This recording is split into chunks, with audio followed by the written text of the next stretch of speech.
am na ñoo xam ni nekkatuñu ci àddina bi ci seen jëmm wante lu weesu seen jëmm amul dara li nga xam ni soppeeku na fii ci li nga xam ni seeni ay kàddu seeni ay jëf seeni ay réflexion seeni ay position mbaa li nga xam ni def nañ ko fi bàyyi ko fi te léegi ba tey seen kàddu ba léegi mi ngi nekk d'actualité. démb ñoo ngi doon wax ci sëñ Babacar Sy Khalifa yi mu doon digle yëpp tey encore nekk plus d'actualité. tey ñu dellu si waat encore ci ay jëfum Djibo Ka. mbokk yeeg xarit maa ngi leen di nuyu di leen ziar tey si 10 mars fas yéene enrichir sunu éphéméride yi 26 mars yi à la base nga xam ni principalement ñoo ngi ci amoon guest star kii di député maire Mamadou Diop. liggéey bi mu liggéey fii yëpp valeurs yi nga xam ne doon na ko défendre ba bi mu fi wàññeeku tey ñu ñëw introduire sunu éphéméride boobu ci jëmm ji di Djibo Ka. Djibo Ka comme par hasard un certain 26 mars en tant que député non inscrit posé woon acte yi nga xam ni ba tey si jamono bi encore mi ngi nekk d'actualité. Djibo Ka xëy na beneen jour dañu mën ñëwaat ci jaar-jaaram du portrait du berger Peul fàttali ko di livre bi nga xam ne bindoon na ko d'ailleurs. ñëw ci projet de loi bi nga xam ne bi introduiroon na ko le 26 mars 2014. 26 mars 2014 on était à 2 ans bu Macky Sall accédé au pouvoir am une majorité naturellement mécanique wante aussi nekk dans un contexte boo xam ni bii Macky Sall déjà suurul woon ci diriger parti politique ginnaaw parti yam APR mi ngi ko tëggoon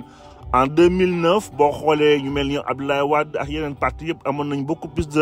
d'historique wante Macky Sall doyul woon en tant que chef de parti d'autant plus que ak ni mu génnee PDS yëpp ba pare nag chef de parti mu doyal 2 ans encore en tant que président de la République loolu lépp nekkoon na loo xam ni daal bugg ci woon am lenn lu mu ci renoncer malgré li nga xam ni nekkoon na aussi ay taxawaayam dans ses projets politiques dans ses discours en tant qu'opposant ba tax na tey Djibo Ka ku xam bu baax état d'ailleurs c'est Djibo Ka qui disait que Macky Sall n'a pas plongé c'est-à-dire qu'il ne connaît pas encore ce que ça veut dire l'état ba léegi n'avait pas percuté le sens la profondeur d'un état. Djibo Ka tey moo ñëw proposer ñaari projet de loi benn ci projet de loi bi doon xeex lépp luy transhumance wante aussi cumul du poste de chef de l'État et de chef de parti politique parce que Djibo Ka ci ay motivation c'est tout simple jëlaat juste ay kàddoom naan il était souhaitable qu'il soit hors de portée de toute polémique partisane maanaam moom le président de la République définit la politique de la nation. Il en est le garant de l'indépendance, de l'unité, des cohésions nationales. Il assure la continuité de l'État. En conséquence, il est souhaitable qu'il soit hors de portée des polémiques et des conflits partisans dans lesquels baignent les partis politiques qui sont définitivement des associations privées. C'est-à-dire que président de la République war na fexe ba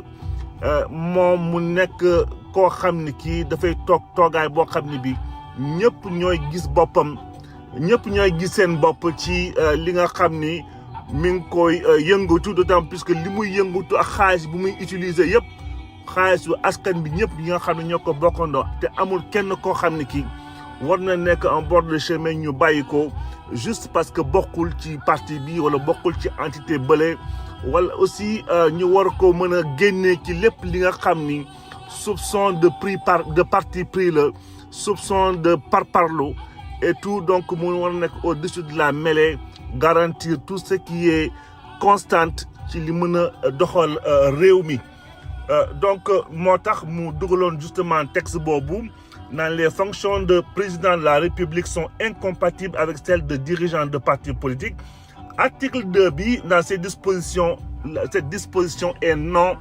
révisable, c'est-à-dire une fois que ñu voté woon loi bi kenn mënu ko woon réviser ba ilaa yow mi diini d'ailleurs forcément loi bi kenn mujj ko woon voté avec la majorité mécanique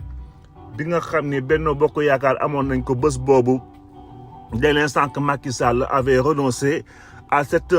promesse. Deuxième loi bi mu introduiroon moo nekkoon aussi loi anti-transhumance bu fekkee député bi nga xam ne bi parti politique moo ko investiroon bu demoon ba génn ci parti politique boobu dem fekki beneen parti politique naturellement dafay perdre son mandat de député. Djibo Ka bëggoon aussi étendre disposition boobu pour que non seulement mu perde son mandat de député wante tout mandat électif benn ensuite même bu nekkoon aussi ci coalition de parti bu démissionné ci coalition bi automatiquement dafay perdre aussi tous ses mandats électifs parce que li ñu doon gis souvent am na ñoo xam ni dans le cadre de coalition finalement mujjoon nañ génn wante ñu continuer encore nekk des députés loolu lépp loo xam ni kii di Djibo Ka doon na ko xeex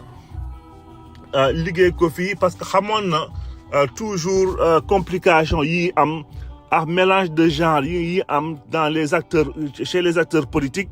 ba jéemoon na au moins baaxee ñu loolu balaa mu fi wàññeeku donc di introduire noonu say sunu éphéméride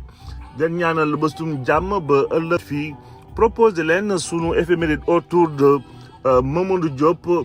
ak ay kilifa yi nga xam ne aussi lu mel ni Adja Aram Diène nga xam ne ñoo décomplexé woon assemblée nationale dugal wolof ci assemblée nationale sunu en tout cas langue nationale ci assemblée nationale ba képp koo xam ne sénégalais nga di nga gis sa bopp ci sunu ay institutions. Excellente journée à tout le monde.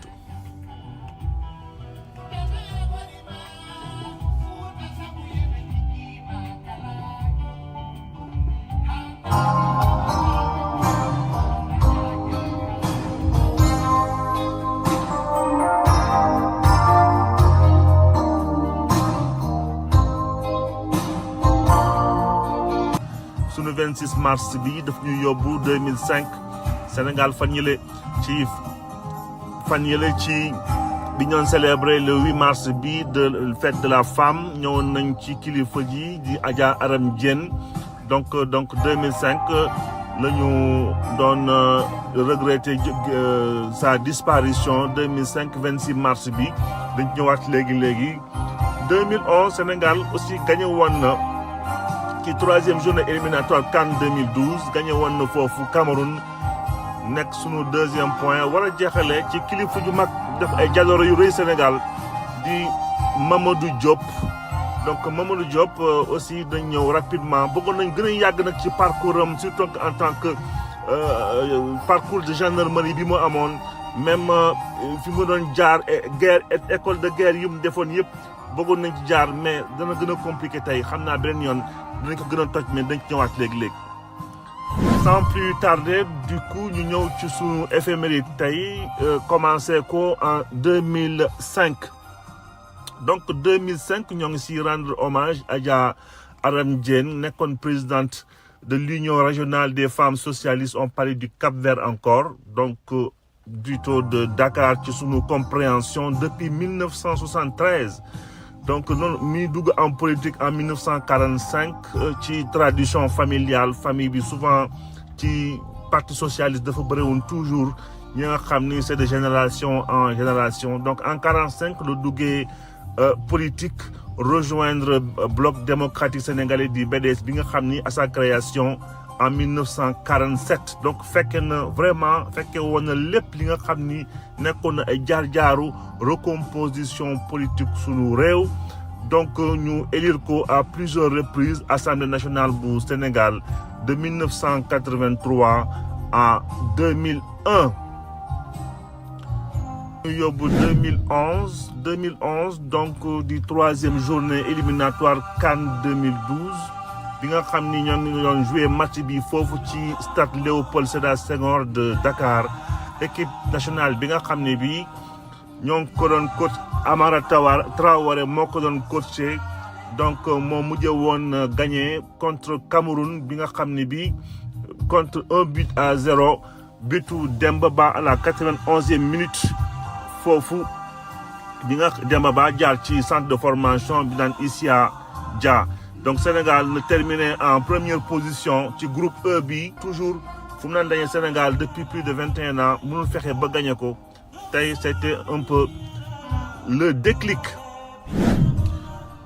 di jeexale sunu éphéméride ci dernier point bi di 26 mars 2018 tey ancien maire de Dakar de 84 ak 2002